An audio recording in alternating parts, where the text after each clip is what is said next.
What is going on, everyone? Welcome to another episode of Conspiracy or Just a Coincidence. I am Jack Allen. I'm back from my trip with the strongest guy. I'm going to say this. I should put on a t-shirt for talking to this guy, Mr. Tony Arterburn, the strongest man in podcasting. How you doing, buddy? It's funny that you mentioned that, Jack, because my wife actually mentioned that I should get a muscle shirt for next time I'm on with you, so we would match. And I'm like, there's something in that whole formula that I don't know if that's appropriate that we can match, but you're in great shape though. I mean, you're always Not, dude. Chris Graves sent me those videos of you. And like I said, man, I was damn impressed. You were throwing up weight that I dreamed to put up one day. I was a kid. That was the Clinton administration. That was like 1998 and 99 before I went into the Army. So did that fuel your rage, the Clintons? That's what got you big? But yeah, after Waco and Ruby Ridge, I was still mad as a kid after that, which is true. I knew about that then, but yeah, it was all the 90s, but it was a special time, right? It was before 9/11 and the world hadn't completely gone to shit. Oh, it's good. You ever see that meme? It's like a little girl in front of the Twin Towers, and it's like the world you grew up in doesn't exist or something like that. It's kind of depressing, but that's essentially the same sentiment. Yeah. It's sad. I saw that today. It's interesting that you mentioned that. I think that was somebody was floating that around on Twitter. Yeah. But so I wanted to talk about the election last night. I remember getting like upset in 2020 when Trump lost. I still had this hope that we could be saved, and he was the guy that was going to do it. I remember I got mad at my wife, who doesn't watch politics at all, because she wouldn't vote for Trump for me. And this last election, I watched like the speeches, but I didn't, I just was for entertainment. But obviously the big thing was like DeSantis and Pennsylvania. So I just wanted your thoughts on the red wave that I guess it died out pretty quick, and the whole situation. Well, there's a red wave, all right. It's a red wave of communism that we're putting up with. But the red blue thing, I forget who it was. Maybe it was Tim Russert, or it was one of the talking heads at the late 90s. They switched it. By the way, that's a real thing. It used to be the Republicans were blue because it was the color of the Union. Wait, when did they switch? Right around the year 2000. No way, dude. Right. I didn't know. There's a red-blue switch. Yeah. That's hilarious. So look that up for yourself. And does that make any sense? You have people like, we got to make this place red. And I'm like, why? That's the color of communists and revolutions and socialism. They're like, oh, well, yeah, but we got to make it. I mean, they just keep going back to, I just think mentally or spiritually, it's something wrong with that in the Republican Party. It's funny. I used to be really into politics. I started watching, political debates when I was a kid. I always tell this story. I watched the debate between Dan Quayle and Lloyd Bentsen for vice president in 1988. Wow, dude. I was an 8-year-old kid watching that. That's when he was like, Lloyd Bentsen tells Dan Quayle, he's like, I knew Jack Kennedy. Jack Kennedy was a friend of mine. You're no Jack Kennedy. That was high level trash talk. Damn, right. But I've always been fascinated with it, and coming up with new ideas in the realm of ideas to fight in the ideological war and what wins in politics. It's always fascinated me up to a point, and that's where I'm at now. Mm-hmm. Because if you notice, nobody ran on anything. I mean, let's ask yourself this question. How do you have the highest inflation that we've ever seen in the history of the United States?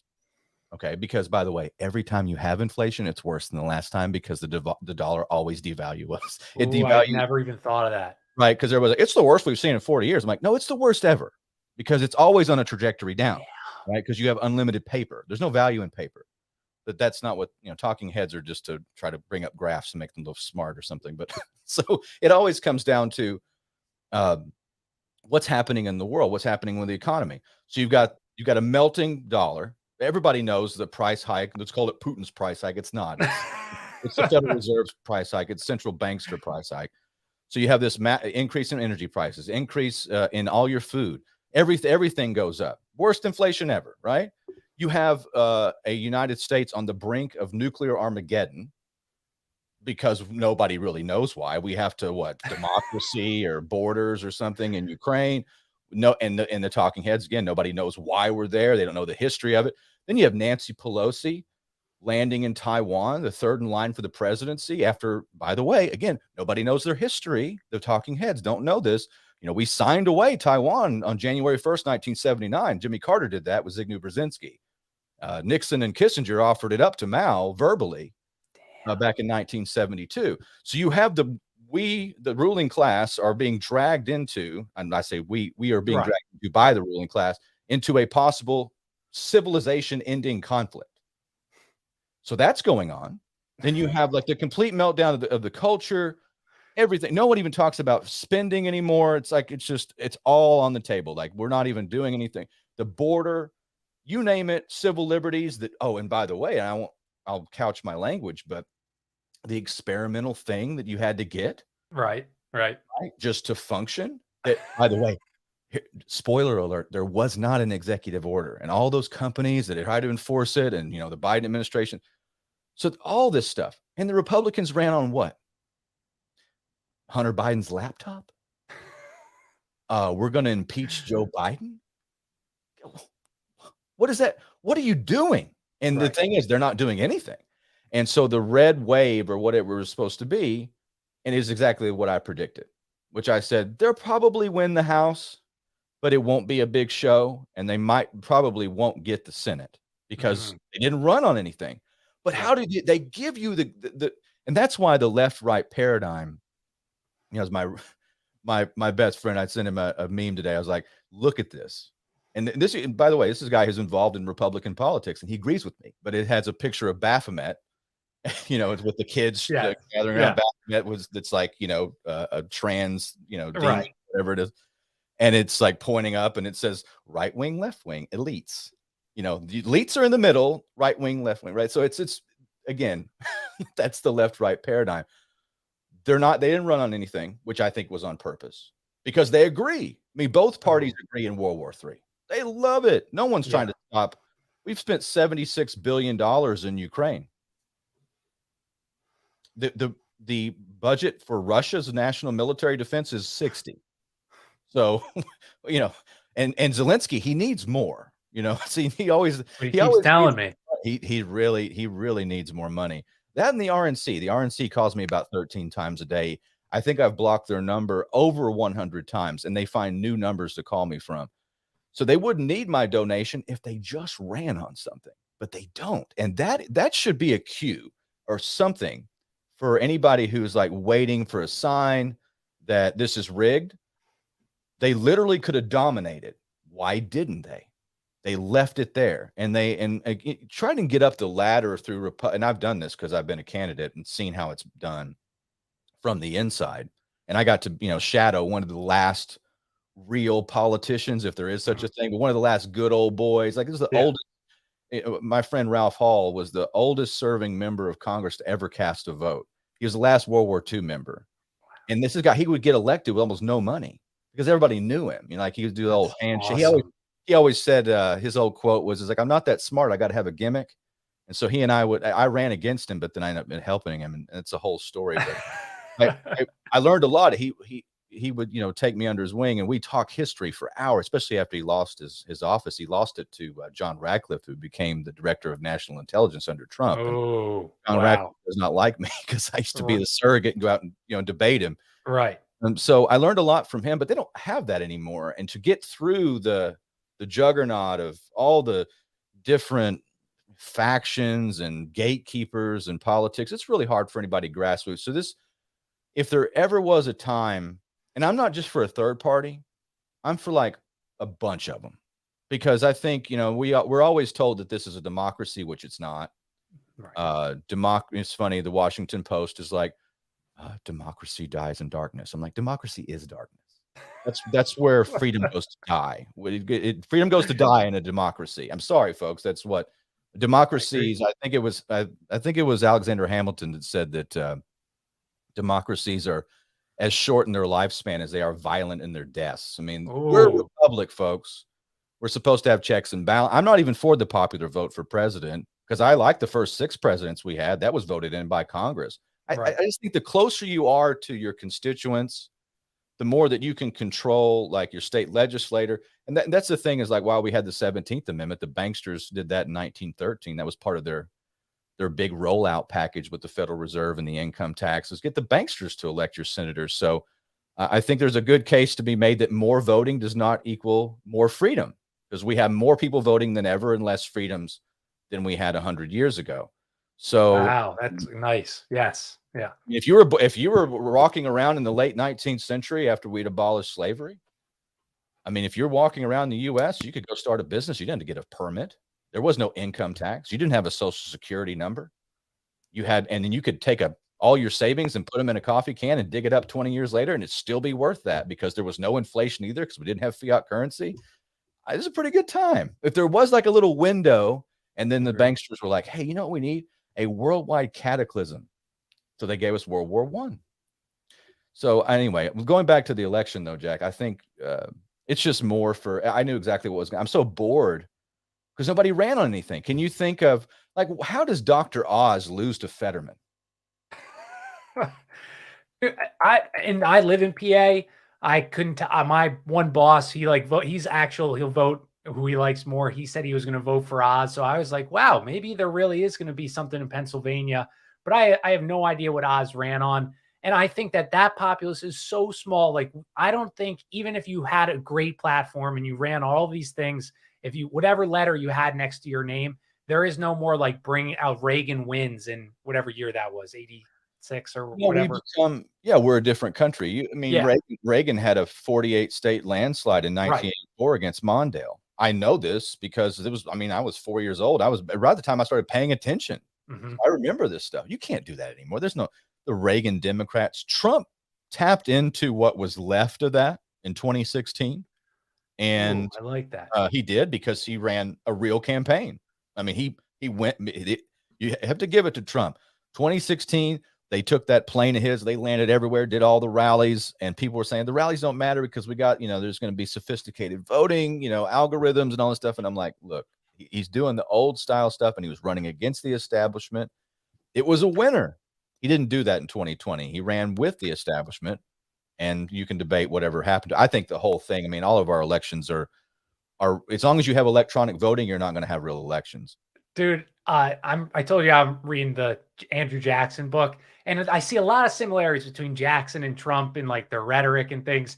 But in I think it was 1826 election, he was running against John Quincy Adams, and it was a tie, so it went to Congress, and the Speaker of the House, who was like his he thought that John and this guy had worked out a deal, so he picked John instead of Andrew Jackson. And he later in the night he still shook John Quincy Adams' hand. But I thought that was funny. I was like, wow, in 1826, this guy that shares a lot of similarities with Trump as this divider, this person that people get very upset with, he also claimed election fraud. So I just found that. Well, except for Andrew Jackson was an actual warrior. And yes, Trump is toothless. I mean, Jackson would murder you. Like, he absolutely would. He wouldn't say anything to his face. Yeah, his wife Rachel. Yep. If you read the story about that, I mean, I've read a biography of Jackson years ago, a couple of them.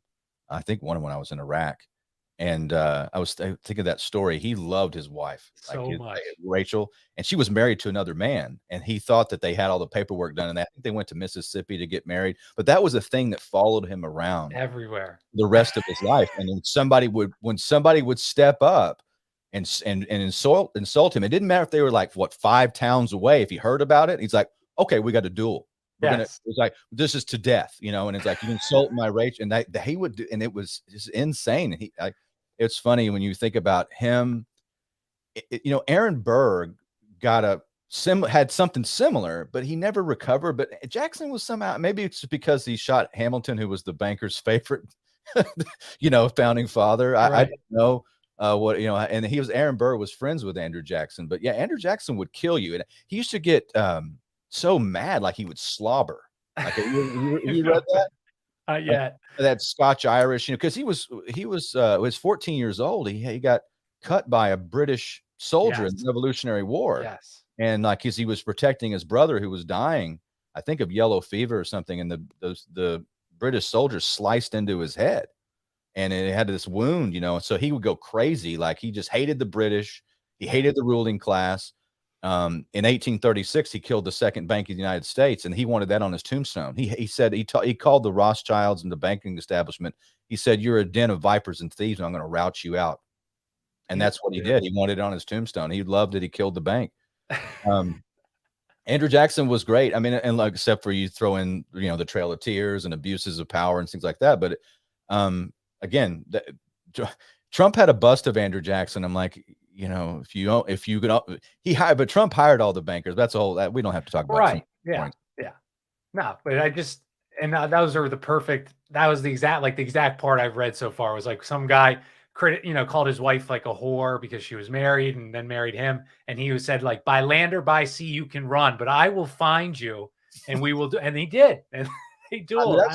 Yeah. That's the spirit of our ancestors. That's the way they were. I mean, I read about the histories of Texas, and that's where I'm 7th generation or how many generations. My family goes back both sides before Civil War in Texas. And so like back then, like you had people walking around without noses and ears and stuff because they get them bit off. Like people, like if like the slightest insult, and it's like, oh, this is going to fight to the death now. And so like that's still in us. Like, we feel like that muscle memory is still there because of right and wrong. Like we see we're getting trampled on. They're like, no, have your fluoride, drink your fluoride, take your pills. Dude, you're right though. Like I was just talking about this today, like even duels, like Jackson obviously was a big dueler.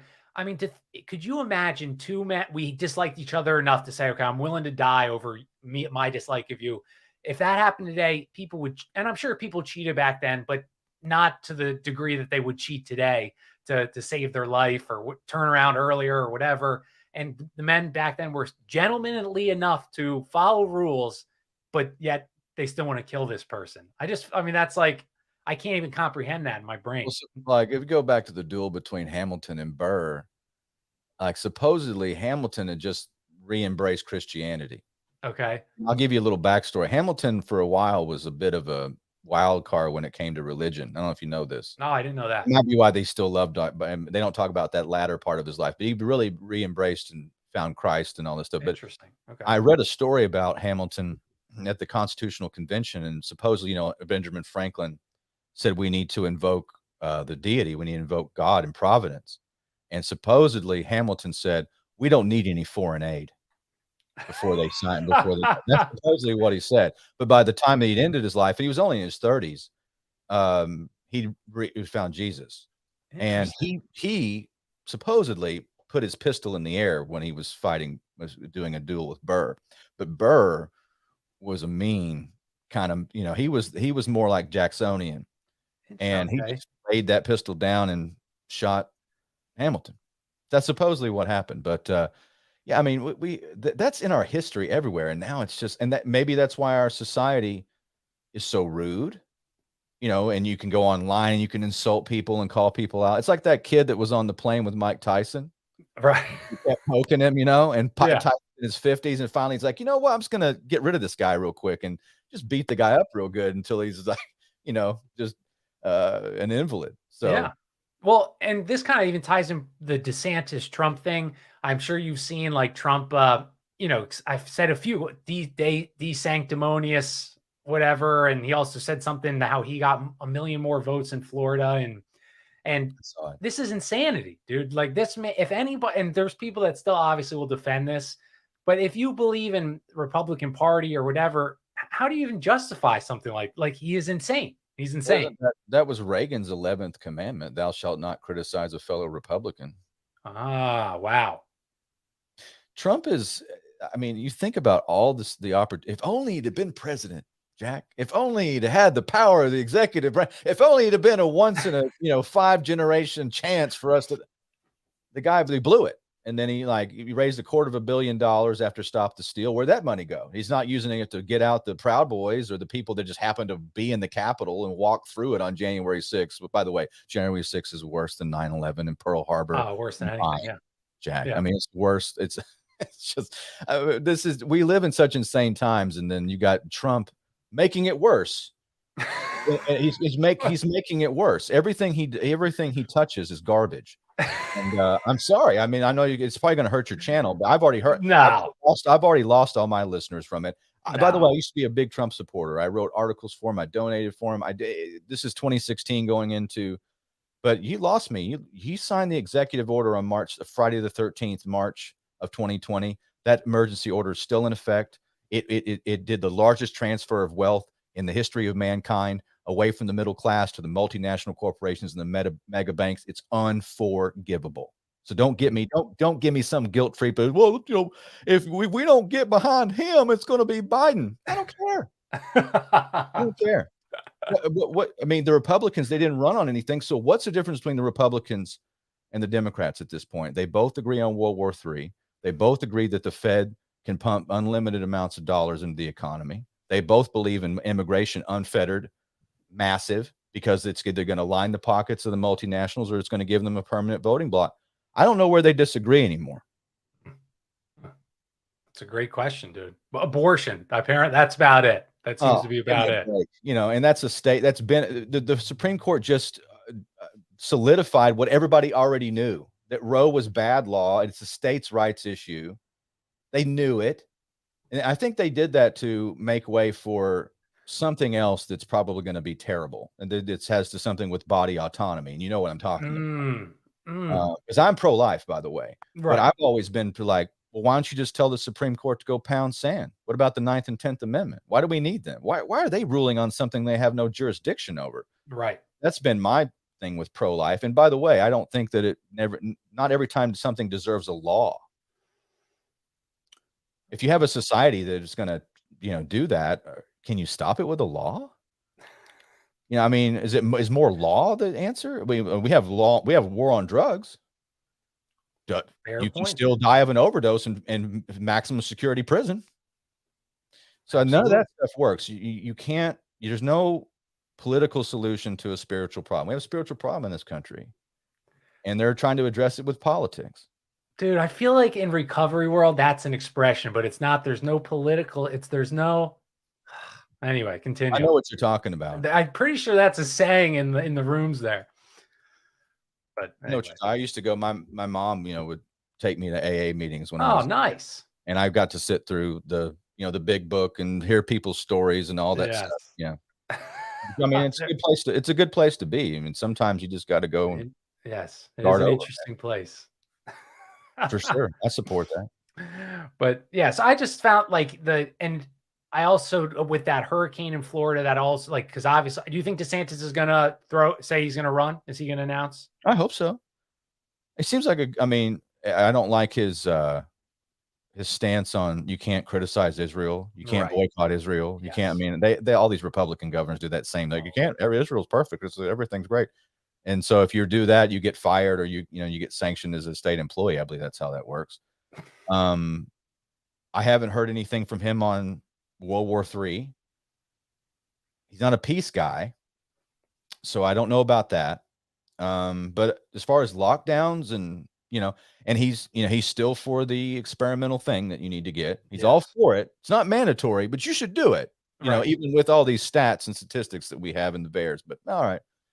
So would I take DeSantis over Biden? Probably.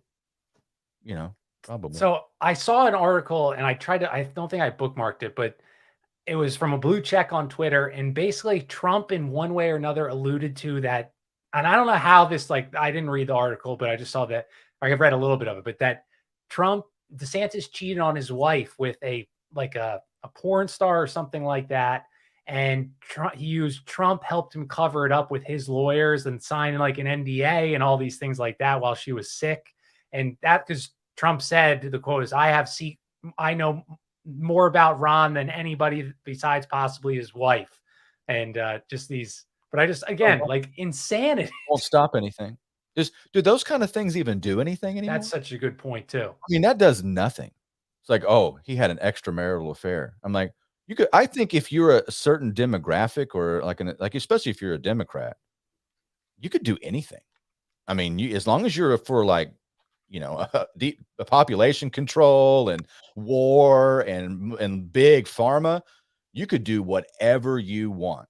Agreed. And by the way, to clarify my statement, whether I'd like DeSantis or Biden, obviously I'd like somebody. I mean, Biden's not even president. I mean, He's president, but he's not. Nobody. He's not in. Does anybody believe that Joe Biden's in charge of even his own meals or where he's going? Yeah. The reason I like that, I've thought 2020 going into 2021, it's been great for the grassroots movement not to have Trump. I know that's very counterintuitive, but he's a security blanket. You're slowly giving up everything, and you're like, but he's got my back. It's 40 chess and QAnon and all this stuff. And I'm watching it in real time going, hey, guys, he's not really helping you. And people are like, no, he's wait till the end. Like, we got to the end. And that's what I mean by that. Sometimes it's better, like if the Republicans had taken the Senate, which it doesn't look like they're going to, and the House, they probably will. It'd be worse because the grassroots goes, okay, we got it. And they go back to bed, they go back to sleep. And I think the grassroots, the people that, whether you're right on the, I don't even like the word conservative because it implies that I want to conserve this. I don't want any. Who would want to conserve this reality? I'm a restorationist. I think we need to restore, because we can restore the republic. That's what I like. But anyway, I think that we get too comfortable, and I'd like to see things that continue to grow. And I like the grassroots movement growing and the populism movement growing. That's where I'd like to see things headed. Yeah. Well, more and more people, I think, especially people that maybe leaned right or were regular Rhino Republicans or centrist, I think that seems to be growing. But that was, and then we can switch from the election because at a certain point it doesn't even matter. But I saw the Zoomer, the 18 to whatever 25 came out in like record numbers, and I thought, I mean, that makes sense. Like all we see is programming and media, celebrities directed at these young people on TikTok or wherever. And that was actually like the only frightening thing to me about the election was these young kids that are blue haired, and 20% of them identify with the LGBTQ plus identity. I mean, that's how the majority, like that's how you take over a country with that large of a block that's just going to grow. Sure. In my mind, at least, you can vote out. There will be never. I mean, there's never going to be another Republican governor in Pennsylvania, my opinion. And I think it'll be surprising if we get a senator too. But I don't know. I just wanted your thoughts on the young, because I think they came out in record. It was like insane in Wisconsin and Michigan and a few other places. It's just as tale as old as time. You go back and you look at something that Churchill said. If you're young and you're a conservative, you have no heart. If you're old and you're a liberal, you have no brain. Right? Something like that. And I think, look at the kids of the 60s, the boomers, peace, love, man. Make love, not war. And it's funny, that same generation, hey, LBJ, how many kids did you kill today? That was a generation that did abortion on demand. 50, 60 million gone. Wow. Right? Wow. And they're also the generation of and George Carlin does a great breakdown of this. So they used to be for peace, and now they're like, he who has the most toys when they die wins, and just do it, all that stuff. No pain, no gain. That's what the 80s turned into. They got houses, they got jobs, they got families. They're like, I want to make money, put some money in the market, that all that stuff. Woodstock, yeah, it was a nice youth, but I really don't believe that stuff. And I think the same generation will do the same thing, and it'll come from the real world. I mean, we've been floating around with a fake reality based on fake money, and it's not really money. I use that term because it's really fake currency. Right. So we have fake politicians, fake reality, fake everything based off of the fake currency, and that will go away. So what then? I think you'll have reality. You'll hit these people smack in the face, and they'll grow up. A lot of them will. Some of them will adapt, and some of them won't. But I do believe very good point. Weaponize. I think that a lot of people are. I mean, yeah, it's certainly we're trying to get in a nuclear exchange with Russia, and they have they run $100,000 in Facebook ads in 26 days, like some burger, and the Chinese are like literally through the banking establishment buying university, research centers and how they conduct. It's all cultural Marxism and Maoism brought up from the bottom, and that's what happened. we have been targeted for. America will be, if there is a future and future historians that aren't like tied to like Elon Musk. The AHA. Yeah, but if you're not like if a transhumanist with a Neuralink that Elon Musk gave you, if there is a future, they'll look back and go, America was the only civilization that was brought down artificially.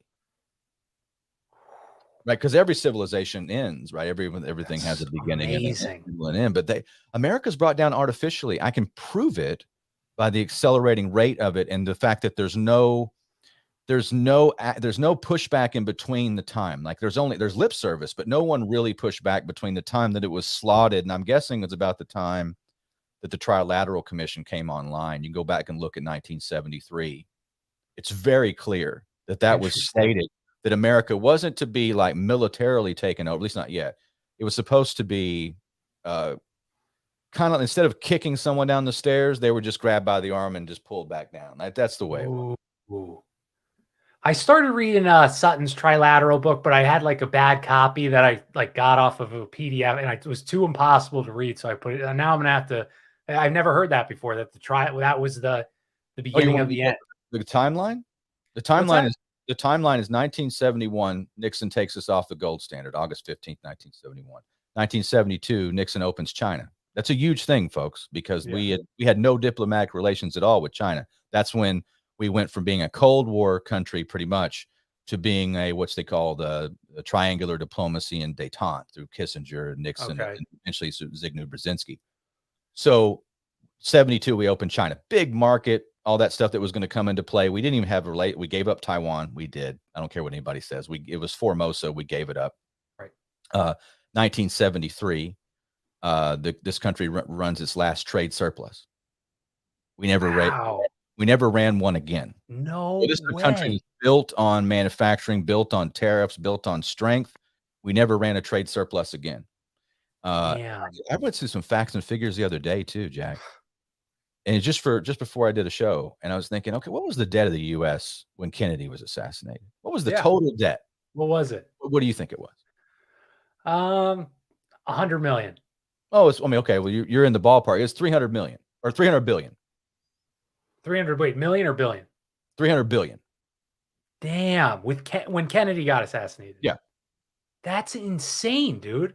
Yeah, it's 300 billion. You know that I've never even heard any like boomer mention that. Okay, so let's go through this with me. It's around 300 billion when Kennedy was assassinated. The year after he was assassinated, and by the way, I think it has a lot to do with his executive order on silver. But it was last year we ran, and this had to be a sick joke, but they put his face is on the last silver $50. I never thought of that, but brilliant. Yeah, inside thing. Yeah. But all the other countries knew that we were debasing our currency after that. We took the silver out of our currency. So throughout the 60s, you have LBJ's Guns and Butter, and we're going to make the Great Society on the Mekong and all this stuff. That he sounded like a George W. Bush before George W. Bush. But anyway, they have the whole run up. So Nixon has to go off the gold standard in 71 because we didn't have any gold, because these other countries realized that they could convert their dollars that are exchanged in foreign markets into gold at our gold window. Okay. So they knew that we were putting in more currency into we were debasing. So they called our bluff. And so we went off the gold standard to facilitate this. And I want the audience to go look at this. So Kennedy was assassinated. It was 300 and something billion. Yeah. By the end of the 60s, it was 400 and something billion. But by the end of the 70s, it was 900. No way, dude. Going into Reagan, the first trillion. Now watch the math too, because at the height of when that was all going on, Paul Volcker, the head of the Fed, raised rates to 20%. Now, we're talking about big moves in the market when Jerome Powell moves at 0.75. Right. Yes. So to stop inflation in the 70s, or to put it at least on a manageable track, they had to take rates to 20%. But what I want to remind the audience, and something I study, is that the debt to GDP ratio, so like the amount of debt to your gross domestic product, was around 30 to 40%, even through the 60s and into the 70s, even with that amount of debt, because we were growing. Okay. Do you know what the debt to income, the GDP ratio is now? It's 125. Holy crap, dude. Right. And then so it took us under Reagan, we hit the trillion, 1 trillion. So it took it from 1776 to 1980s to hit 1 trillion. By the year 2000, it was 5 trillion. By 2010, it was 10 trillion. By 2020, it was 20 trillion. By 2022, it's 30. Wow, dude. So That is an amazing. whenever you hear some shill like like Jim Cramer on one of these financial networks telling you to get into stocks and there's got a roaring economy and a strong dollar, I'm just like, have you seen what has happened? Like this is not going to end well. I don't, by the way, I hope I'm wrong. Dude, But that's an amazing. I mean, that blew my mind, dude. That's and you know, I still can't even believe Kennedy was still 300 million in debt. I still billion. 300 billion. Excuse me. I Well, can't believe that. well, it's funny because I even had a hard time processing looking at that number. I thought, Yes. because Yeah. I mean, it seems so quaint, Right. you know, like like how could you not balance the budget? It was only 1 trillion, you know, and like sooner or later you're talking about real money, folks. You know, when you got Right. trillions trillions of dollars. But it was kind of like when Woodrow Wilson took us into World War One. I think it was the first time that we hit 1 billion. No, the debt of the U.S. was less than 1 billion when Woodrow Wilson took us into World War One, and by the time it was over, it was 5 billion. Okay. All right. But see, you see how that's all works. I mean, you got to get the fake money first, and then you get the fake wars, and you get the fake people, and you get the fake society. It all comes back to the fake money. Agreed. And by the way, and those numbers don't mean anything. And I was talking to somebody the other day. They said, well, what does the digital currency, they want to build the central bank digital currency so they can surveil you and cancel you out. If you believe in Jesus, they'll just take the money out of your wallet. Like, what does that absorb? They were asking me, what does it absorb? Like when they want to like fix the problems. I'm like, it just absorbs their failures. I mean, it won't change anything. Right. It's just more fake. Right. But it's worse because it's fake and you have no anonymity. Right. It's fake and you have no control over it. And by the way, those numbers don't mean anything. I'm telling you numbers that are based on the global economy and credit and everything else. But when you really come down to it, what are they real? I mean, if I make something fake and then I give you a loan, is it real? I mean, is Monopoly real? I mean, when you get up and you have your red hotels and your greenhouses and you roll the dice, did you really go bankrupt? That's what I'm starting to wonder. Like you have all these numbers. If it's not gold and it's not silver and it's not land and it's not lumber and it's not crude, what is it? Mm. You know, it really what fundamental, if it's not energy, like Bitcoin is energy in a lot of ways, it's proof of work. So that it's something. Yeah. But what is the economy that we have now built on? And then the fake currency, it's a philosophical question. And I'm sure some economists would come on and be like, well, we need fiat currency because of the expansion of the, middle class and all this stuff. We need the expansion of the government program. I get it, but that's what they'll say. Well, I think it was John Maynard Keynes that said that gold was a barbarous relic. I'm like, it to like what, the 19th century or right. What was considered barbarism? But now, I mean, I don't know if the 20th century certainly wasn't quaint. I don't know if you're talking about barbarism or not, but we're in for a reckoning, Jack. You talk about the BRICS nations, man. People aren't studying that. You got to look at the future. Well, and so this is a perfect. It's like you like read my segues perfect, Tony. So before the show, I brought you up about FTX, and so people who don't, I'm like a crypto newbie, or I don't know what you want to call it, but anyway, FTX was this major platform like Binance. So I think it's like a trading platform, and someone can correct me in the chat. But FTX, it was started by this guy, Sam Brasman Fryer. I was going to share his photo here. And so basically, though, the story is this company, FTX, started with 4 employees. This guy who's sitting next to Bill Clinton and who's that? Tony Blair? Somebody else. So clearly a very connected guy. But this guy with 4 employees in 6 months got billions of dollars of venture capital into his company, which was unheard of. Even though, yes, Bitcoin was crypto was exploding at that time. Billions of dollars. Why did this guy who was a relatively new in the crypto world? Well, that crashed. Tom Brady and his wife invested like $400 million into FTX. It's crashed. It's gone. But so I wanted to talk about you because I know you interact with crypto and silver, and we're kind of talking about the economy already. But what do you see with crypto? What do you see with, I guess it could be two questions, and gold and silver? Um, yeah, yeah, Sure.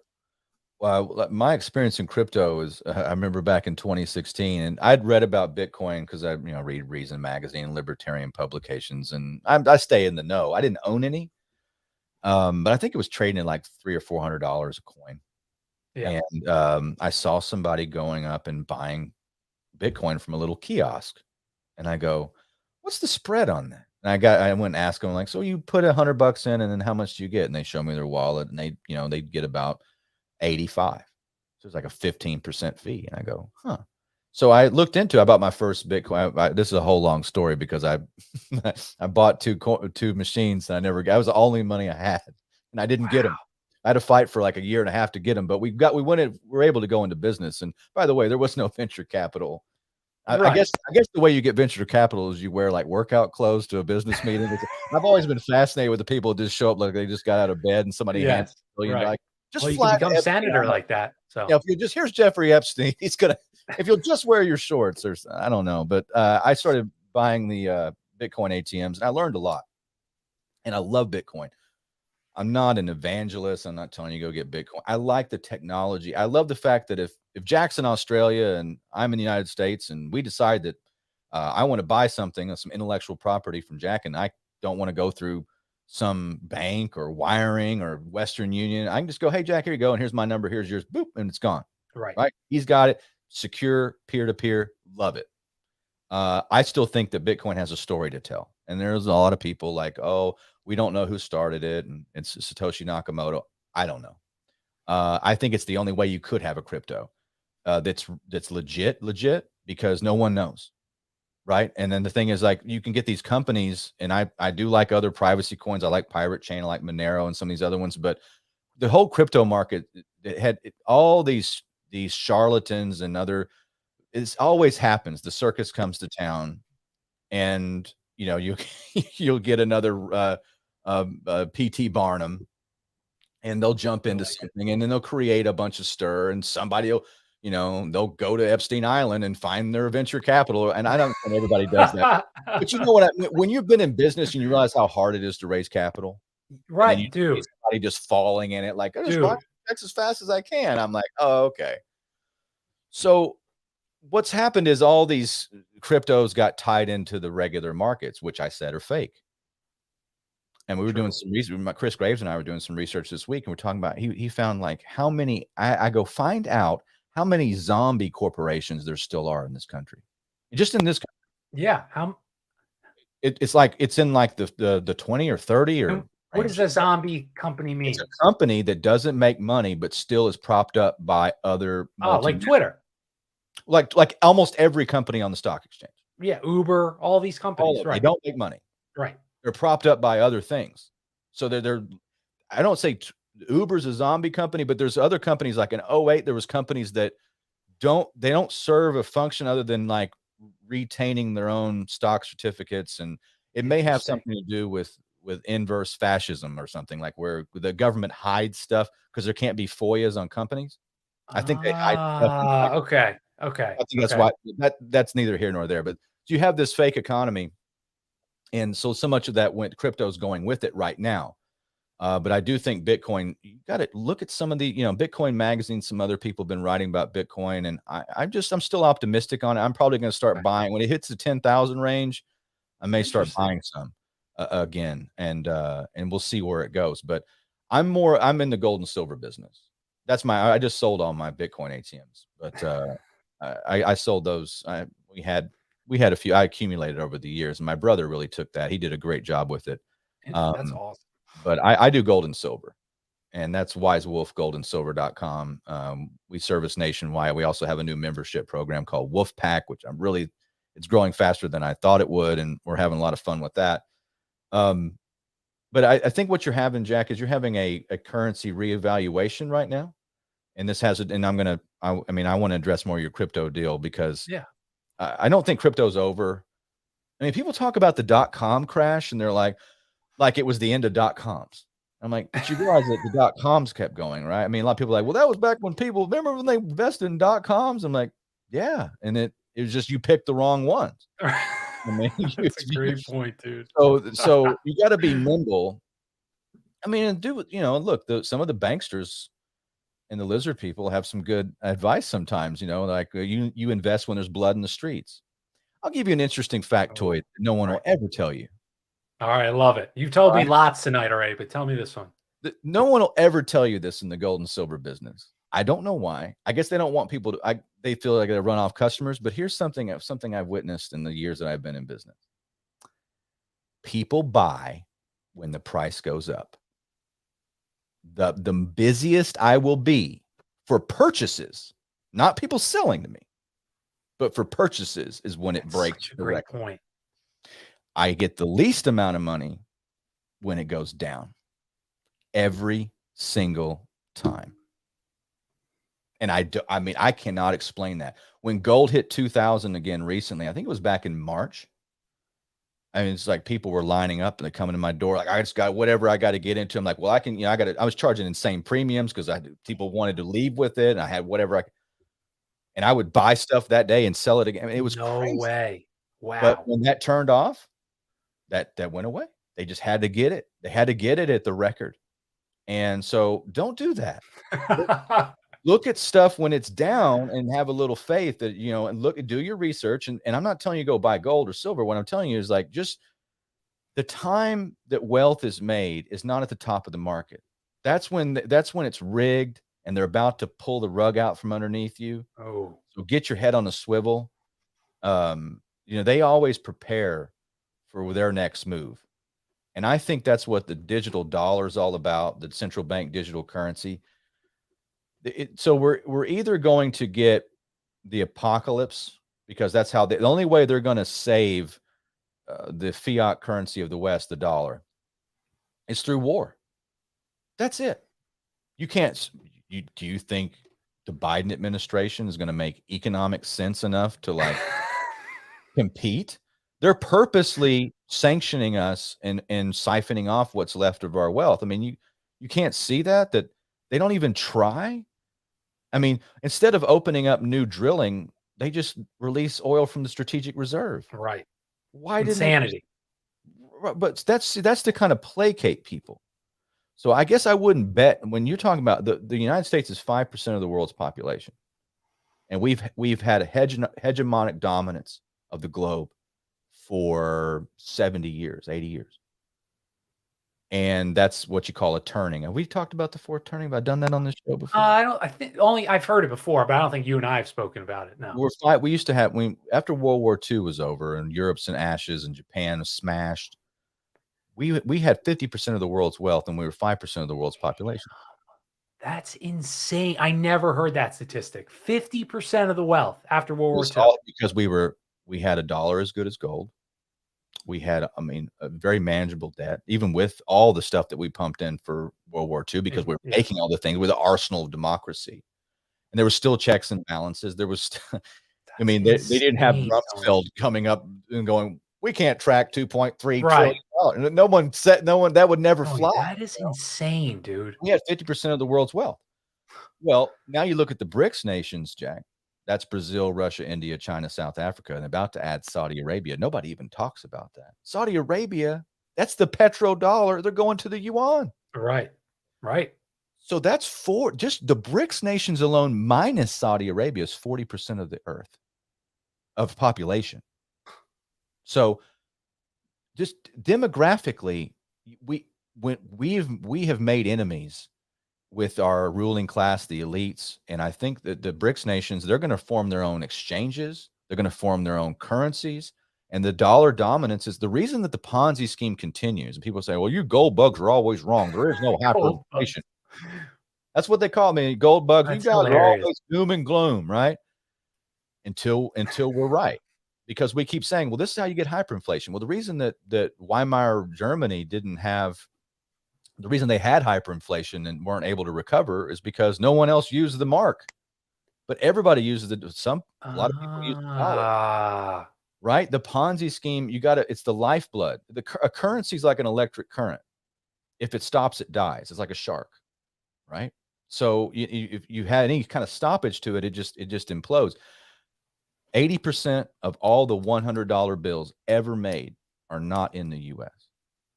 Dude, that is insane. What? Yeah.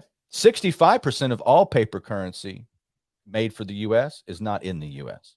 That is an Outside amazing people statistic. use well, it's like when we invaded Iraq. I was part of that, Yeah. unfortunately. And we would go into northern Iraq and Mosul. The first place I was sent to was a bank. And then you had people lining up Or trying to like, get what did you do? Just to maintain order? monitor the Okay. bank, because people were like, what do? We have all these Saddam, this dinar Yeah, right. with Saddam's face on it, and people, that's their livelihood. Yeah. And Terrifying. it's gone. And it's gone like that. And that's what people don't realize. Paper currency is transitory. It's like with Jerome Powell, the head of the Federal Reserve, was like, inflation is transitory. I'm like, no. Inflation's permanent. Politics are transitory. The currency's transitory, but what you're doing is permanent. And again, the people use the dollar. I went to go get when I first time I was in, trying to in Iraq, like they didn't even give us maps. We didn't know what we were doing. Like, Right. Okay. Like, just go there and we're going to help this. We're going to installing democracy. Like we had no parameters. That's hilarious, dude. But And well, we scary. didn't have maps or anything. It was just driving around. And I was like, stop there, stop there. I was like, that guy's a barber. And they're like, you're going to get your hair cut with a guy? I say, some Turkish guy with a straight razor. Yeah, he takes cash dollars in Iraq. That's why it's the petrodollar, and Saddam had stacks of gold and he had pallets of $100 bills, pallets. Oh, so, and that drug, and people are like, oh, Bitcoin's used by drug dealers. I'm like, I can tell you about a currency that it dwarfs Bitcoin. I actually said this to a guy at the Department of Homeland Security who came and checked on one of my machines one time, and it was him and a guy from the Texas Department of Justice or something, and they were like, I said, I know another currency that makes Bitcoin look like nothing, like an amateur when it comes to how the volume of criminality and like illegality. And they said, what is it? I go, oh, it's $1. It's like dwarfs Bitcoin by a factor of like trillion. And they're like, oh yeah, but because everybody wants to down Bitcoin, like it was used on Silk Road and stuff. I'm like, it's ironic, but yeah. That's such a good point. Yes, cryptos for drug dealers, dude. Are you kidding me? From Operation Gladio, billions, if not trillions of cash was exchanged with dummy corporations and offshore banks and murderers, rapists, killers, all these things. That's such, I never thought of it that way. There's some criminality in crypto, but it's all on a open source public blockchain. Right. And you have to be insane to, it's like you can track wallets eventually. I don't know. Yeah. I don't think that's not the best way. If you're going to be a criminal, that's not the best way to do it. That's such a good point, dude. I didn't even think of that. Well, so since Billy's not coming, I probably assume he's not. Because I'm on, is it? I don't know, dude. Maybe I got a text that said if Tony doesn't leave, I'm out. But I told you how I was reading Napoleon, and most of my listeners know that I love Napoleon. I think so. I wanted your take on him before I gave mine. So I read the book. I don't know if it's by Andrew Roberts, and he's written one on Churchill. I think King George or one of those. He's like writes a lot of these big biographies, but it was called Napoleon: A Life. And so I wanted your take on, because you said you read some Napoleon books as well. I read a couple, and I think I read Paul Johnson's biography on Napoleon some years ago, the English writer. Napoleon is an interesting figure. We talked about off air, the little Corsican. Yes. Interesting his life, coming off that little island and then becoming, emperor of Europe basically for a while, and then being put out on Elba, the island, they all, and then having Talleyrand basically stage the deal where he'd be let off and then go conquer again. And so they used him at the end of his life, they like, especially the Rothschilds, that's what made the Rothschilds really the dominating banking factor in the 19th century was Napoleon. Do you mean because they they knew like to start a war with the stock market with Battle of Waterloo. Is that what you mean? Or how do you mean They had right, because they had the agents at Waterloo, and they knew that Napoleon had lost and Wellington had won, and they got the word back, and just what they did is they sent somebody back to just start selling, Yes. and everybody thought, well, that's what they're doing, so it caused the whole FOMO. panic, and they bought it all up Right. because they knew that Wellington had won. Right. It sounds just like what you were just talking about gold, but continue. Sure. Yeah. I mean, it's nothing new under the sun. This is the same game that gets played all the time. But Napoleon always struck me as he had the spark of like the Alexander the Great. Like he wanted to create something. It wasn't just like he wanted to kill people. Like he's not like the World Economic Forum. No, he didn't. He hated war. He would say that. It's not like the Great Reset or your local billionaire who just wants less people. They actually like he wanted to create like that whole history where he went through Egypt. Yes. Was fascinated with, and that's when didn't they find the Rosetta Stone during that same Yes. time? Yeah. I mean, so yeah, he was somebody who liked history and philosophy and I mean, obviously he's a warmonger, but he was a god of war. I mean, he really was good at it. And then he lost mojo. He lost his, I mean, everybody does. Eventually it's just entropy. Eventually you run out and you kind of outlive yourself. And then the saddest part is him like dying on Elba. Like he just go from, and then like they gave him a servant just to kind of be sarcastic. Like he was like, he still had a servant, but he was a slave. And it just is a sad way to go. But nobody learns from Napoleon. Like Hitler did the same thing and invaded Russia. There he is. What's up? What's up? Oh, what's up, Billy? Sorry, I'm late. Oh, it's okay. We were. I told Tony you weren't coming because of him, so it's a surprise. Surprised both of us. You were right, bro. I almost didn't come as soon as I saw Tony Arterburn was going to be on here. It's like, that's it. I'm not coming. I've seen that guy. What's up, Billy? What's up, Tone? We Good were to talking. see you. What's up, Jack? What's up, dude? We were talking Napoleon here. Napoleon. Yeah. Bonaparte. Well, That's right. You know what his nickname was, right, Jack? I don't. Well, you got to know this, brother. Maybe when you tell me, it'll click. Puss in Boots. Oh, I don't think I heard that. Yeah, Napoleon's nickname was Puss in Boots, and that's where you get the cat from Shrek. No way.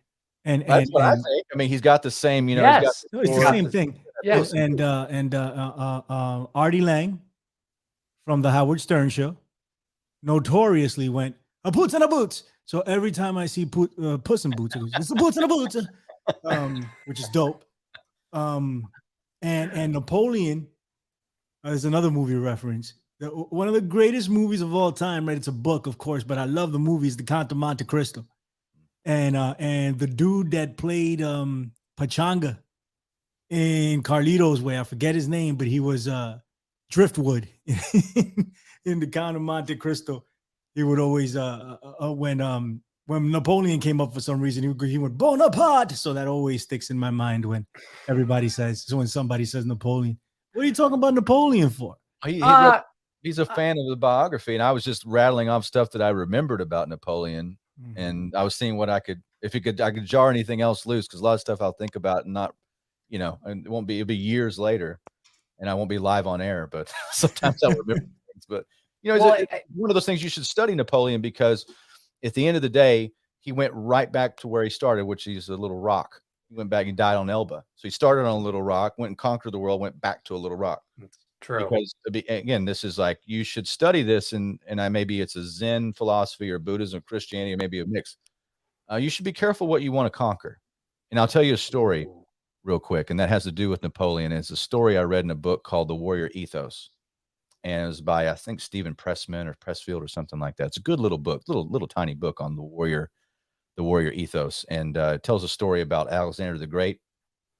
And supposedly Alexander the Great crossing into India, and he was going through the Ganges or whatever, the river, and these yogis were all laying out doing yoga and praying and meditating, and they wouldn't get out of the way. And so this army's coming up, and one of Alexander the Great's lieutenants jumps down and starts chastising the guy, and he says, don't you know whose army this is?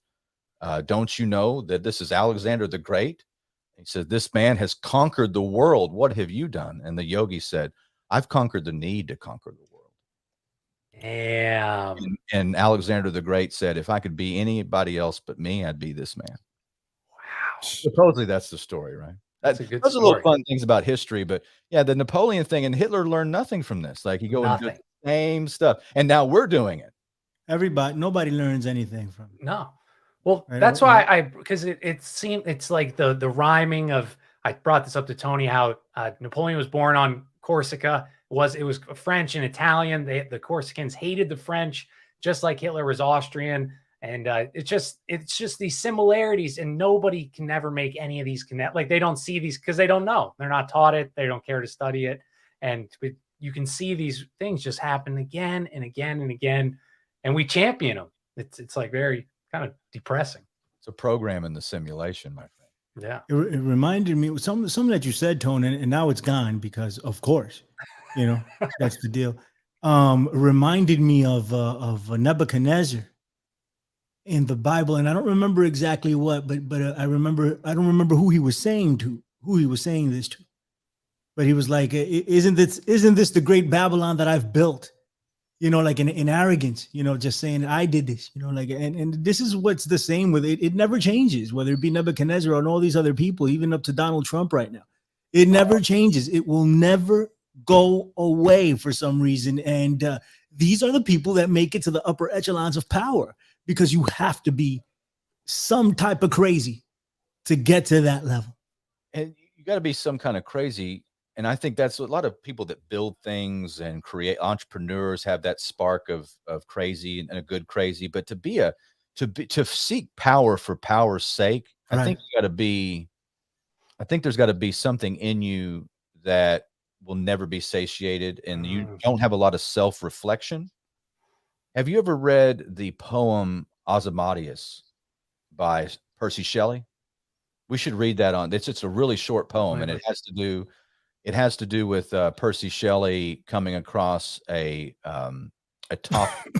toppled Egyptian monument, one of these big, giant monuments in the desert, and it's beautiful. Just talks about power, and like, if you want to read it, Jack? Yeah, I'll do. Oh, it's short. All right, everybody, we're going real philosophical here tonight. So I met a traveler from, I wish I had a good soundboard to play some background music, but I met a traveler from an antique land who said, 2 vast and trunkless legs of stone stand in the desert. Near them on the sand, half sunk, a shattered visage lies, whose frown and wrinkled lip and sneer of cold command tell that its sculptor well those passions read, which yet survive, stamped on these lifeless things, the hand that mocked them and the heart that fed. And on the pedestal, these words appear. My name is Ozymandias, King of Kings. Look on my works, ye mighty and despair. Nothing beside remains.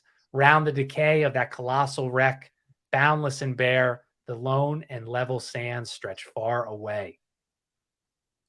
Yeah. Look on my works, ye mighty and despair. It means that you can conquer and you can do all these things, but at the end of the day, it just goes away. I mean, I even have trophies that I won that no longer, I've gotten rid of them, like, it's just, glory is fleeting. And a lot of the times you see that throughout the theme of history. It's just this repeating cycle. You never really get to, I mean, I don't know what they're looking for, but Patton talked about that at the end of the movie Patton, about how they would put the slave in the conquering Roman general that would come back, they'd have a slave that would whisper in his ear, all glory is fleeting, all glory is fleeting, to keep them humble. Dude, that's like, I don't know how we got off in that, but it's a lot more fun than talking about the red wave. But that's such, what are they? I mean, this perfect society, what are we like? What is our whole politics system based off of? Like, what is their goal? That's a great, and I've never even thought of it that way. What would you say their goal is? I have no idea. I have no idea what their goal. Communism? I don't know. I have no idea. The goal of whom? I guess the power elites, the people that are making these decisions, are politicians, and they're not really making decisions. They don't have any goals that at least to put us in for our best interest, or that we even factor into, besides control. That's it. They have all the money in the world, right? True. All they want to do is lead, and there's an arrogance that they should be the ones to make the decisions because the rest of us are not up to par. Tone is gone. Oh, wait. Oh, I hit a button. It's just me. It's all. There he goes. All right. He's back. Jeez. Yeah. Continue. Sorry, Billy. Yeah, because the rest of us aren't up to their level. That's it. This is, I mean, it's just complete and total control. Some people would call it a spiritual thing. I don't know, but it's control. That's all it is, man. That at the end of the day, they want to mold the world in their image. They and one can make the argument that they're not even acting maliciously. They think that they're doing the right thing. Right. And for some people, doing the right thing might be eliminating 50% of the population. Right. Like, sure. I mean, the people who put up the Georgia Guidestones, like, this is the way it's got to be if we're going to survive. Right. All these environmentalists. Right. They're thinking, how do we preserve Mother Earth? How do we rectify all this crap that we've done to the planet? Well, somebody's got to go. And they'll rationalize this, and be like, well, this is the only way. So they move forward, and I always bring it back to Thanos, right? In the Infinity Gauntlet, the Infinity Wars, because in the comic book, I don't know if you guys are comic book people, but I used to read them back in the day, and he fell in love with death, and he wanted to impress death. And that's why he did what he did, But in the movie, it's a little bit different. He does it because he wants to restore balance to the universe, and the only way he's going to do that is by offing half of the freaking population. And he's like, somebody's got to do it, otherwise the universe won't be balanced. So I'll be the bad guy, So they of course and that's what they do in Hollywood. They make they humanize, the evil demon, right? And try to make you look at things through their perspective. Like, oh, he's not that bad. It's a bad thing to get rid of, half of the population. It's like Che Guevara, right? I was teaching some kids about Che Guevara the other day.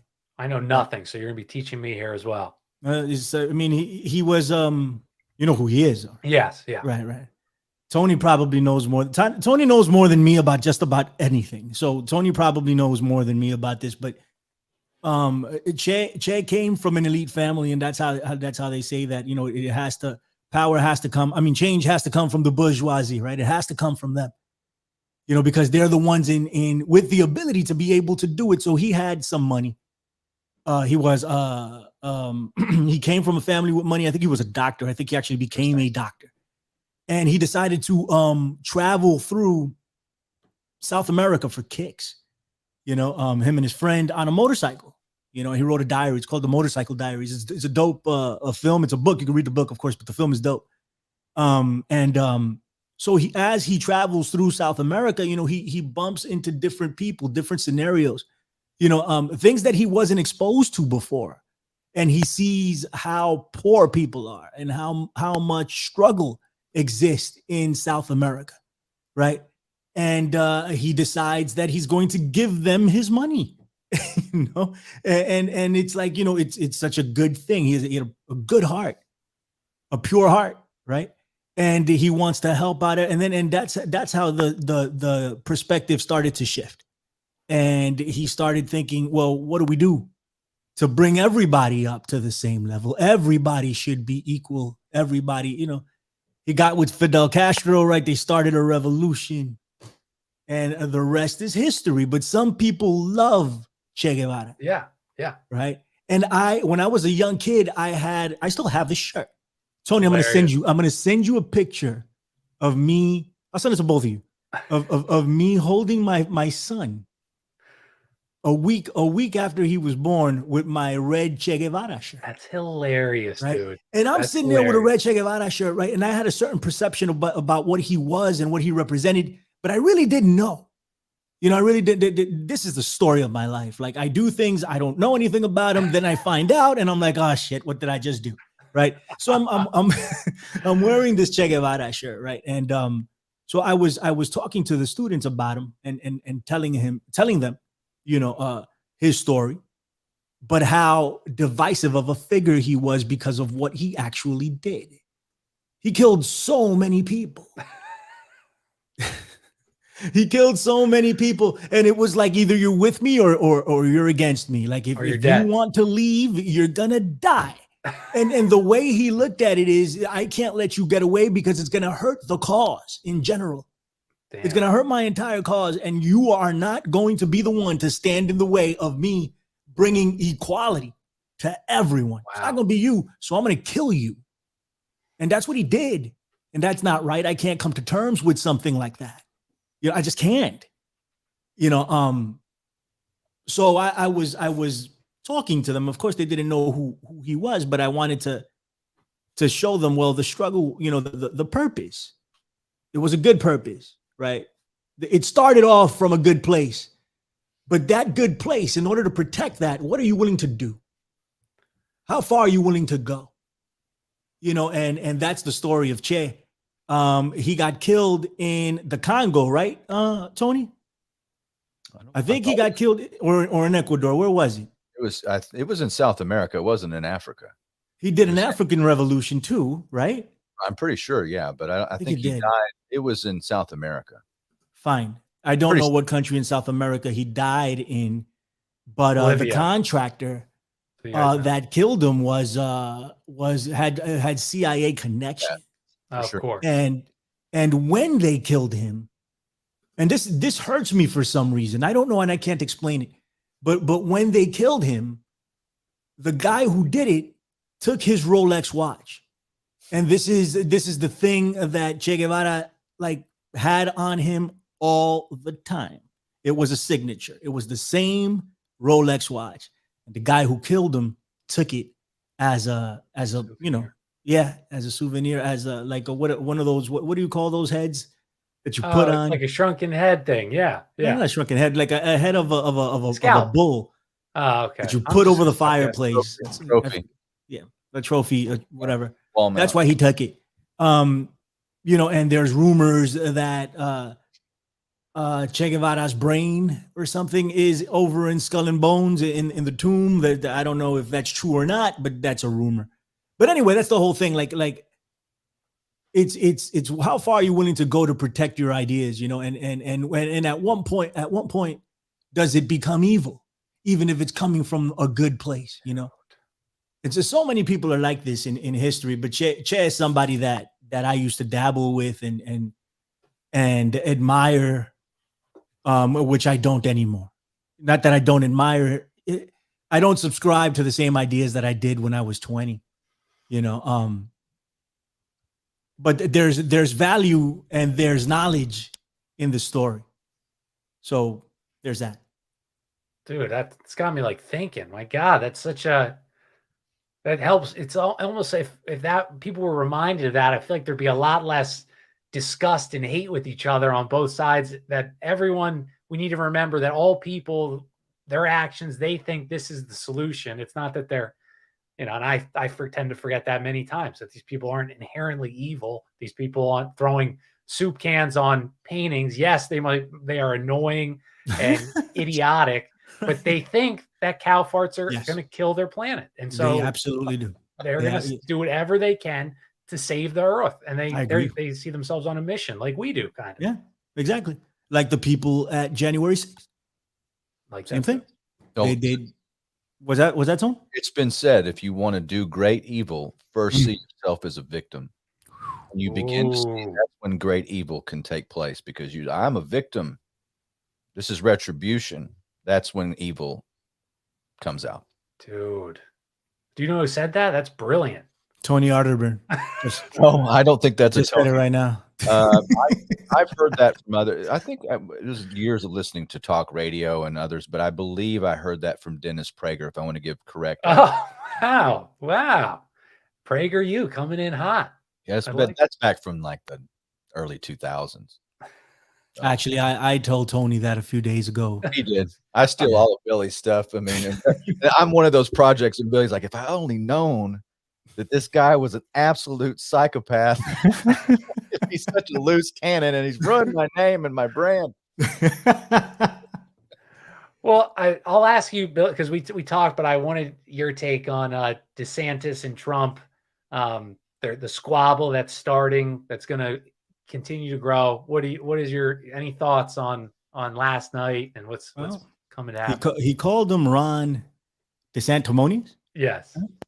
And you know somebody wrote that for him, because there's no way in hell Donald Trump knows multisyllabic words. Okay, he just can't read them.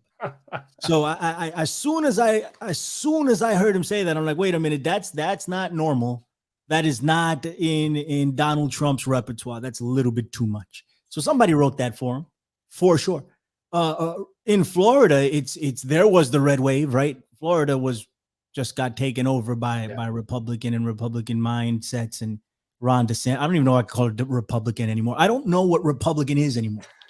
Right, because it's been transformed to a point where I don't recognize it. I don't know what it is. It's a sideshow. This whole thing is actually good for Donald Trump, even though so many people that Donald Trump endorsed lost or appear that they're going to lose.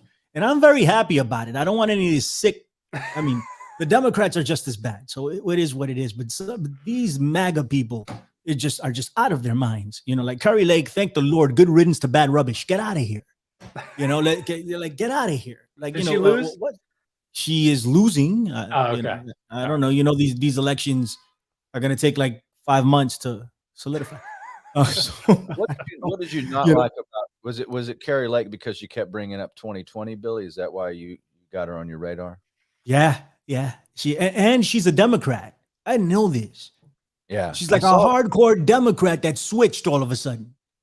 You know, and I know people have the right to change their minds, but damn it, you know, like it's incredible. So I mean, this is a good thing for Donald Trump at the end of the day, because these people that were going to get elected were really going to screw things up, and it will make it even worse for Donald. Donald Trump is not getting back in the White House. At least that's what I think. But if there was ever a chance for him to get back into the White House, and now they're clearing the path for him, because they're allowing they're allowing these Democrats to continue to fuck up, and continue to. I mean, what's it gonna be when we get to 2024? I mean, good Lord, right? So I'm sitting there watching this, and I'm like, well, you know, hey, this is better for Trump. I still don't think he gets elected. I think and maybe this is wishful thinking, and I can change my mind on this. But I want to believe, just like Mulder and Scully on the X-Files, I want to believe, and I'm owning this, I want to believe that people are seeing through this shit. Maybe more centered Republicans, traditional Republican mindsets are like, you know what? We're not going to vote for these people. These people are divisive. They're more interested in shooting insults than actually doing something for the people that they say they're going to represent, right? And that's how Fetterman beats Oz, because in no real world would that happen, right? Not after that debate, right? Where God bless him, you know. I mean, Mehmet Oz is a piece of shit, right? So I wouldn't vote for either of these guys, but damn it, you know, like, I mean, I think you would see something like that and say, okay, I have to vote for the other guy because this guy clearly has cognitive issues and he might not be able to do the job, right? But Mehmet Oz was endorsed by Donald Trump, and maybe that turned some people off. And they said, you know what? We're going to fall back on this one. Either we're not going to vote at all, or we're going to vote for the other guy. And it's a small margin because it's so tight, because the country is so divided and the states are so divided. So any little thing can tip the balance of power. So I want to believe that there are people out there that are saying, you know what, I'm done with this shit. I'm done with these people saying that the 2020 election was stolen with no freaking evidence. You know, I'm done with them holding on to this dream that Donald Trump is going to be the president of the United States again. And I'm done with people supporting this freaking psychopath. I'm done with it. I would love for that to be the case. It's probably not. And I know there's tons of people out there that are saying, well, the election was stolen again. Again, Look at what happened in Maricopa County. What's going on down there? Like, let me just remind you the cyber ninjas or whatever the hell their name was that were down there doing what is it, a whole investigation on what happened during the 2020 election, and they turned around and said Joe Biden won and then folded the company. Okay, I mean, this is the type of clown world that we live in. So that's what I would like to think, man. I really don't know, but I want to think that that's the case because I want to be done with this guy, right? Yeah. I was never a Democrat and I was never a Republican, but damn it. Like, what is this that I'm looking at right now? I've never seen anything to the level of what this MAGA cult is doing, right? And I'm getting. I wanted to maybe taper my language and try to figure out a way to cushion my message about these people, but fuck it at this point. Maybe I'll feel different later, but fuck it, man. These people, these MAGA people, are fucking cult-like right now, and they need to knock it off. But maybe it's a small minority of people, and they're screaming and yelling and they're very vocal, but it doesn't represent the rest of the United States. That's what I would like to think. Well, you brought up, this was the last topic I wanted to, and you talked about a crazy cult, and I saw that I saved this article up, and for people listening, Elon Musk fans create a 30-foot long, 600,000 goat monument to their hero, and it's Elon with the body of a goat. I'm sure that's, well, I don't know. And Elon's head on a silver rocket. And so I wanted to get your guys' takes on Twitter and Musk, and is it going, is this, what direction is it? Is it moving in a positive direction? So Tony, if you wanted to. Oh, I'm sorry. Go ahead, Tony. Oh, Billy, you can start too. Tony was just underneath me on the screen here. Tone, is it okay? Oh, go ahead. Right ahead, Billy. No, it's not going in a good direction. This guy's banning people for making fun of him. Come on. What do you do? I mean, it hasn't been a week. How long has it been? Like, dude, like, I mean, if you're going to talk about free speech, like let people make fun of you, bro. You're the richest man in the world. Who cares who Kathy Griffin is? No one freaking knows. Most people don't care. Like, this guy is the richest dude in the world, and he still has a fragile ass ego. It's incredible. I don't understand. I'd love to have all this money. I want to prove these theories wrong about these people. But oh, you know what? Billy Ray Valentine, that guy is the richest guy in the world. And we can insult him after he bought Twitter. He doesn't give a shit. He no-sells it. You know why? Because he's the richest guy in the world. But freaking Elon Musk is losing his mind. Not to mention that he laid off 4,000 people. And I understand, you're running a business, and 4,000 people, and that's us, the people, are out of a job right now because the richest man in the world can't figure out how to keep them.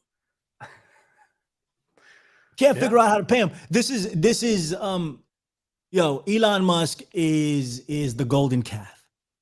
He's a false idol. We need to knock it off with Elon Musk or anybody that's building this nonsense about him. This guy's not Iron Man. He's not Tony Stark's, right? They say they always, they always compare it to Iron Man. He's like, oh, well, he's the modern day Iron Man. I don't see this guy flying around in a fucking suit saving people. He's firing people. That's what he's doing. So no, I have no sympathy for Elon Musk. I don't like Elon Musk, and I am not in any way optimistic about the future of Twitter or anything Elon Musk has his hands in. Dude, that was hilarious. Awesome. Bill, Tony, your thoughts.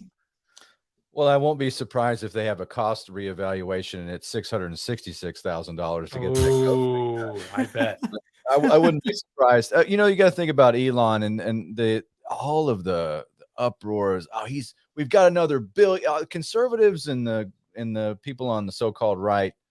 Well, I used to be with them, I guess, but they're like, oh, we have a billionaire. There's another billionaire is going to save us. But Elon Musk is one of those. He's part of the club. The only way that Elon Musk can really go broke is if he does something really good for people. That is, I like, dude, again with another poetic saying. That was good. You get what I'm saying is like the problems on this planet can all be solved easily if the world's richest people wanted it to be solved. But the way they got rich was taking advantage of the problems. And so the cycle continues, and that's human history. That's the planet that we're on right now. So if they cared about the people. But all these people, yes, and you're right, because I've been thinking this for years. Like, well, you could just start solving problems because they control governments, they control outcomes. I mean, again, Elon Musk is not the world's richest person, because the world's richest person, you don't really know who that is. Those are like those are intertangled generational banking houses with holding companies. It's way more complicated than we can get into here, but has nothing to do with like the Forbes list. No.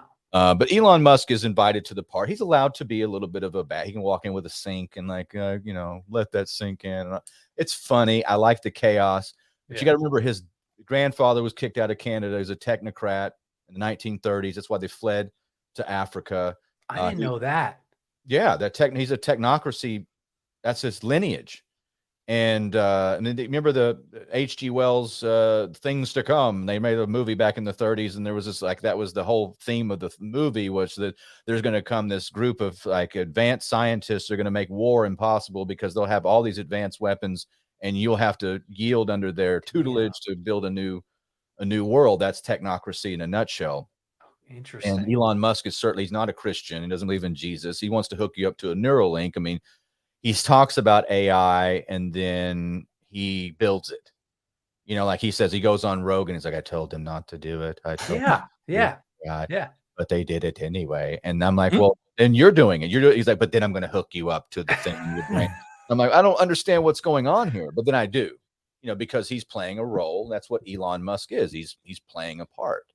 And again, I don't think he's him and Peter Thiel and all these guys, they're all the same ilk. I mean, they believe in transhumanism, linking up your consciousness into machines.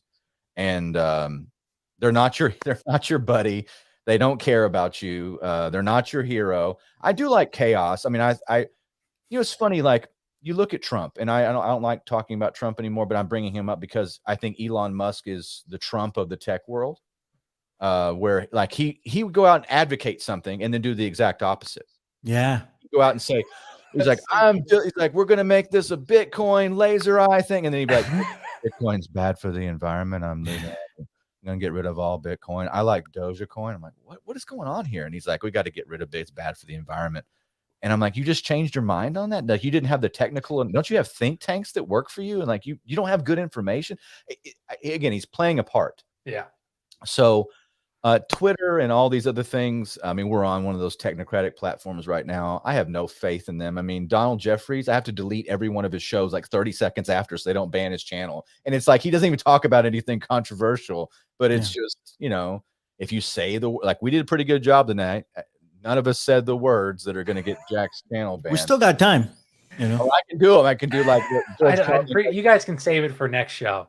I need to get like the list of the words like George Carlin would have, and just read them on somebody's show every time I come on, so they get like hey, big shouts to John Brissom. He just lost his YouTube channel. Yes. Oh, really?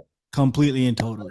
He had up above 10,000 subs, a devoted following that would listen to and mostly what he did was talk about God. Yeah. What the hell? Well, it's like I got banned on TikTok. Now, by the way, I'm not on TikTok, but I have a guy, Soundwave Promotions, that does my videos. Oh, Randy. And he put up a video of me on TikTok. It got deleted after 11 views. Now, of all the stuff you ever seen, like, I got a friend of mine sends me TikTok links, and I go, what is that? I mean, I look at them. Okay. Of all the, you know what I talked about? The central bank digital currency for a minute. It was literally a minute clip of me telling you what the central bank digital currency really is. And see, I hit a nerve there. Even the Chinese were like, no, take him off of there. He's on to us. We can't talk about the central bank digital currency. So, dude, that's crazy. 11 views. That's crazy. 11 views, and I was out. I only got kicked off Twitter because I followed, and you can get kicked. If you follow somebody who's been banned, you can get kicked off for following that person's second account. Yes, I Oh, followed following Nick. your second account? Yeah, dude. So I was following Nick Fuentes' alt account, and they knocked out every person that followed him. Gone. I That's had crazy. a live stream Facebook. I was doing live radio, and I shared a Facebook page with some Proud Boys, the Titans of Liberty. They used to do stuff on it. We used to do stuff Okay. on InfoWars. This is back in 2019. All right. I had a live stream on Facebook cut off in the middle of the stream. Damn. Now, they don't even do that with active shooters. Right, dude. And what was I talking about? Banks. They don't like me talking about banks. I don't know why that is, but Well, it's like the saying, you know, they shut down truckers' banking accounts, but they didn't ever shut down, you know, Epstein never got his bank account no. seized, or it's the same concept. It's like, it's hilarious if it wouldn't be so depressing. it's really depressing. I mean, they Yeah. can find if you're a good person who's just trying to address grievances, you're done. But if you're a pedophile and you're connected to a government politician, it's you just got an unlimited get out of jail free card. Unlimited, dude. Well, any last thoughts, Billy, before I know you had a busy night, dude, so I don't want to. Nah, sorry, man. I wish I could have been here from the beginning. Yeah, man. did great. It was perfect time. We were in it. People don't want to hear about Napoleon unless it's a whole. No one wants to hear a 10-minute spiel about Napoleon. Bonaparte. But so anyway, guys, thanks for being Tony. Where can they support you and buy some precious metals, because that is going to be coming in handy in probably a pretty short amount of time. It's handy now. I mean, I personally, I was doing the math the other day. I was like, would I rather have some cash on hand or these my gold? I'm like, my gold. Oh my God. Turn out, let's buy it for myself. It's mine. The duck. It's all mine. My gold. No, Mine. luckily I don't have that in me. I don't like sit up and count them like Scrooge McDuck or something. But you can find me at arterburn.news. That's my website, and I'm working on updating that. But I do a show called America Unplugged with this gentleman right here, the great Billy Ray Valentine, every Saturday on rockfin.com on the America Unplugged channel. We also have the legend Don Jeffries joins us, author of Hidden History, for our panel, and wisewolfgoldandsilver.com. And you guys, if you're watching this, you should check out Wolfpack, wolfpack.gold. I got a membership program. Billy loves my tagline. Yes. In a world of bulls and bears, be the wolf. Yo, I thought that was so cool. Like, as soon as I heard it, I called him. Oh, no, he told me. I'm like, yo, that's the coolest thing I've ever heard. How come I didn't come up with that? Like, I should have come up with something cool like that, but I didn't. It was Tone. It's so dope. You done, Tone? I'm done. All right. My turn, Jack? Yeah, your turn, buddy. Your turn. What is going on? My name is Billy Ray Valentine. Greetings and blessings to all of you. Love all you guys. Go check me at the Infinite Fringe if you so choose. theinfinitefringe.podbeam.com and the Infinite Fringe on Apple Podcast. And like Tony mentioned, America Unplugged on Rockfin, 12 p.m. Eastern every Saturday with Tone and Don, or AmericaUnplugged.com. Go to Apple Podcast and find it. Give us a rating. Do the whole deal. You know, Jack Allen, thank you so much for having me. Elon Musk is Pontius Pilate, washing his hands of everything all the time. That's all I got, ladies and gents. Thank you so much. Love it, dude. Well, guys, thanks. We had a great cast of characters in the chat, so thanks for listening.